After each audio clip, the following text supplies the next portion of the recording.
This has been a crazy week in Raid Shadow Legends.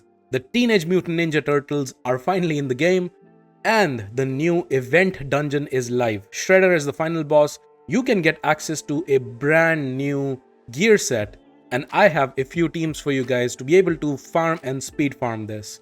Let's jump into it. Hey guys, SMZ here. We're back playing Raid Shadow Legends. Guys, I've been away for the past weekend, and it looks like I've come into a completely different game. The gear is now free to swap around, which is such an amazing change. The Ninja Turtles are in the game and the new event dungeon is live. So the event dungeon is giving out this gear set, Chronophage. I think this has not been as well received as Pinpoint, and for understandably so. This is not a gear set that can compete with Pinpoint, but I feel like it's still a decent piece, especially if you want to get it on the rings and such. So it's still may be worth farming to get some pieces to be able to get HP and resistance on your ring and banner and your amulet. So I have rushed through all the stages and I've gotten to stage 30. Of course, as always, you're gonna want to farm stage 20 whenever there is a Dungeon Divers event, or sometimes they do the event dungeon tournament like they did for Korosa. They might do it for Shredder as well, and their stage 20 is the easiest to farm. So I'm going to showcase the team which farms both. Stage 20 is going to be the most efficient farm. In order to obtain the best accessories, that's going to be stage 30. I'm going to showcase first team in stage 30, and that's going to be this team right here. Yeah, there's a free champion that you can get by using the link in my description. That is Narma the Return, a great champion to battle the Demon Lord, and you can get her alongside other crazy good epic champions like Anax, like Uugo, and like Mausoleum Mage as you progress through the game. How to get these champions for free? Here's how to do it. You go into your Plarium Play and log out of your current account. Click the link in the description and register with a brand new email address. Download the game and then play the tutorial, and you will find Narma sitting there chilling in your inbox, and you can get all of these crazy good epic champions as you progress through the game. Do not miss out on this opportunity. Click the link in the description and get these cool champions. This team right here is gonna be able to do this. So as you can see, most of the champions here are rather free to obtain. Again, free to obtain, but they take significant effort. Marius is one of the more difficult champions, Raman too even more so. But it has probably gotten easier with the new changes to Tag Team Arena. If you've been playing for the game for a while, you will not only have Carnage, but you will also finally get the 6-star Soul, which is crazy bonkers on him.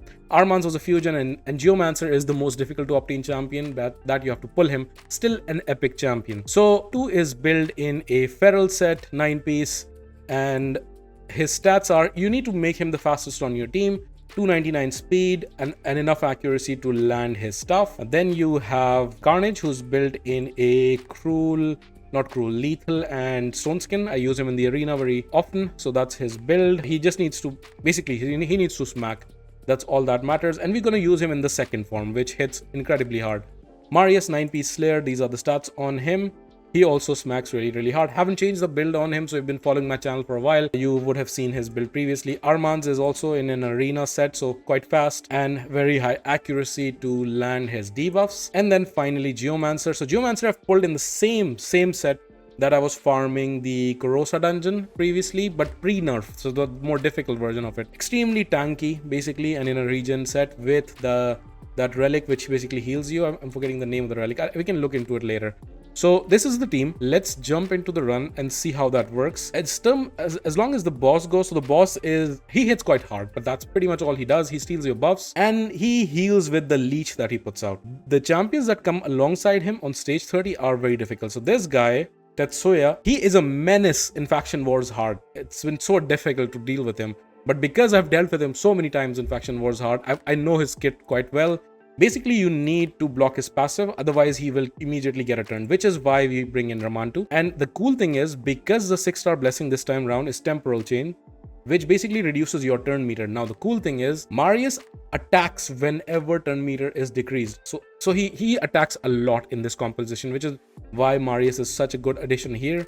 And Carnage, because of the 6-star rend that I have him, he smacks really hard. Remember that max HP is capped to 5%, which is why the non-max HP champions kind of hit much harder in killing the boss. The minions, different story. Armand's is here to control and stun, so he'll not be stealing the turn meter because Tetsuya blocks that. but he will still be able to stun, and that's why I'm bringing him in. Another thing that I've tried previously is also you can bring in Kaimar, and I'll showcase that as well. But let's jump into this run and see how it goes. So we have the run. As you can see, the stun is on. He takes a turn because he gets a turn with rise. There's the block passive. You see, even before he went for the A2, Marius hit with his A1, which is what I was talking about with the counterattacks due to the temporal chain. Basically, we are now just gonna kill him. Carnage comes in clutch over here in killing the boss. You will see, there you go. If, in this case, Ramantu died, but if Ramantu had been able to put the decreased defense, the run would go even faster, and there probably Carnage would not have even died. So there you go, run is done. I've done it in 20 seconds as well. If Ramantu didn't die, if he put the decreased defense, which happens, he basically kills the boss. And the failsafe here is, if everything goes wrong, Geomancer can solo the boss. Geomancer is in the same build. He's just gonna put burns out there, he'll take damage, throw it back, and he's just gonna kill the boss. Boss does heal with his leech ability, but that's only on one ability. And you can also build resistance into Geomancer in order to negate that, but it's not absolutely necessary.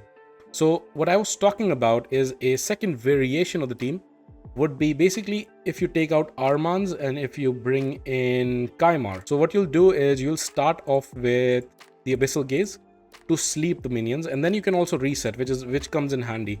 And otherwise everything else is gonna stay exactly the same. So you'll start off sleep, he will take a turn, block passive skills, and Marius will either kill or almost kill everybody. That's fine. If I build Kaimar a little bit more tanky, he would survive and reset, but not really necessary.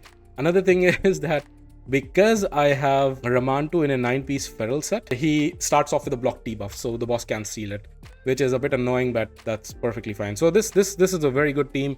My Kaimar is built for damage. You can also build him in a bolster set. There's more chances of him surviving, resetting, and the run goes even faster. But that's the team right there for you. And then there's another team that I want to showcase. Actually, let me just showcase the presets of this team before I move forward.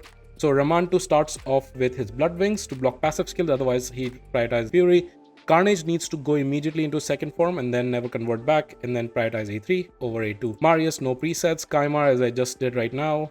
And Geomancer, no presets whatsoever. Armans also had no presets, just like Kaimar. So the second team would be this team right here. I'm bringing in Queen of Hearts, but she's not really necessary. You can bring in basically any ally attack champion that'll do the job. Queen of Hearts is so good because she also removes buffs. She also puts the block buffs, that's why. But you can bring in any attack champion. Mikage is a free alternate that you can bring in over here. They're putting on buffs and everything, but that's perfectly fine. They're all gonna die. There you go. So Kyoko was able to take a turn. That's why she got the block damage on, but doesn't really matter. We're gonna kill them anyhow as soon as the buff is gone. Kaimar is gonna reset, and we are just gonna nuke them to death. And this team also works really quickly. As you see, Carnage just goes bonkers with the damage. Marius has more damage still because he's killing the waves, but Carnage has definitely done more damage to the boss. Now, can you use the same team on stage 20? The short answer is you definitely can. Let me showcase the first team first. And again, I mean, Kaimar or Armans doesn't really make a difference. You can use one or the other.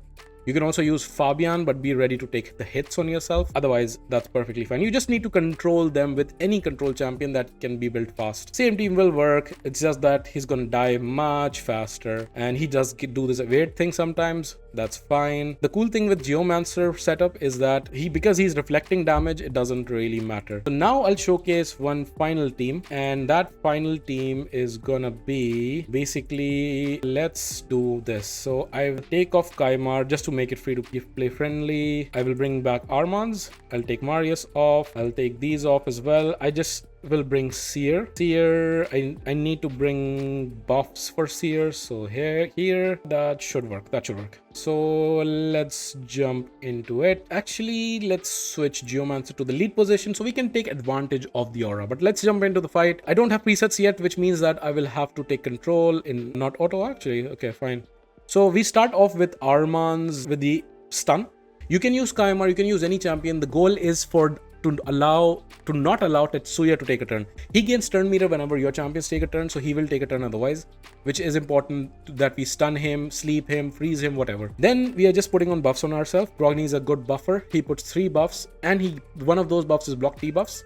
So in case something goes wrong and your champions have a tendency to get crowd controlled, that's where he helps tremendously. So there you go, that damage coming in also from Brimstone from Lydia. So if you have that, that's actually amazing. At this point in time, when you are setting up the preset, make sure you don't use the sheep at this point, because we want the team to keep the buffs on, because that gives more buffs for Seer to strip, right? And at this point, I will just now press auto, and the whole run should just go. The whole team will die except for Geomancer, and Geomancer is just gonna solo the boss. And it's just like he did with Kurosa. And yeah, it's just gonna run through. Geomancer has a regen set as well as a very tanky build. And also he has that relic which gives him healing every time his HP drops below 50%. So as long as the other champions still remain on the field, there was a resist. Geomancer definitely has enough accuracy to land that, so I don't know why. But Brimstone comes in, which also will help with the damage, but Geomancer is not gonna die. He's still on full health, as you can see.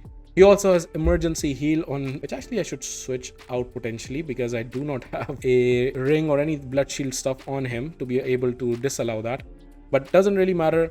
Geomancer is an amazing champion. He's basically a legendary champion in an epic skin. I wish that he was a legendary champion in a legendary skin. That would allow him to get the Brimstone blessing, doing even more damage. But as you can see, Geomancer is doing Geomancer things. He's constantly healing. He's remaining. He dropped below a little bit over there, but he will take turns to be able to get healed enough to be able to kill the boss. 2 minutes this run took. Of course, it's going to be slower than the other runs, but it will get the job done. We do not have that Titan event that we have for Tholin that we have to do this stage. But if we do, then this is potentially a team that you could use. And this team should work just fine with stage 20 as well. Let me just showcase the builds on some of these champions. Lydia, 9-piece protection. I've already shown the stats to you guys. Gilded Pinion, Brimstone, Masteries. Armand's is in a Stone Skin set. Stats, Relic, Polymorph, Masteries. Basically, only the speed matters for Brogni. That he needs to be faster, so be able to put the buffs. Geomancer is important. Regen set. These are the stats. It's a very difficult to achieve build. If you can't, then just go down a stage. Don't do 30, do 25 or 26, wherever you can. High speed, high HP, decent defense, and enough accuracy to land the debuffs. A golden elixir, and I just need to switch out emergency heal because I don't have a blood shield set yet on him. And then these are the masteries. Seer is in a savage set. These are the stats. You need to have enough accuracy to also strip the buffs from the enemies, which is important. Collective is a very good relic on her. Also gives extra crit damage. Crushing Rend on the 6-star, and then these are the masteries. Carnage, I've already shown the stats. Lethal, Gore Crescent, Crushing Rend, and the masteries. Marius, Slayer, 9-piece. Stats, Cat's Gaze, Crushing Rend, 9-piece Feral. For Ramantu, the only thing that matters is basically the speed. Has to be fastest, and then the accuracy to be able to strip. But that's about it. So thank you very much, guys, for watching till the end. If you like the video, please leave a like, subscribe to the channel. There's still more than 80% of you who watch regularly and not subscribed. Would help me out tremendously as a new channel if you please did so.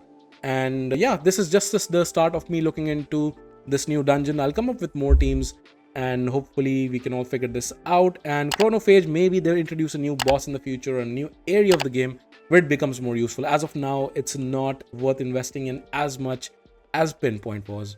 But thank you very much once again, and see you next time.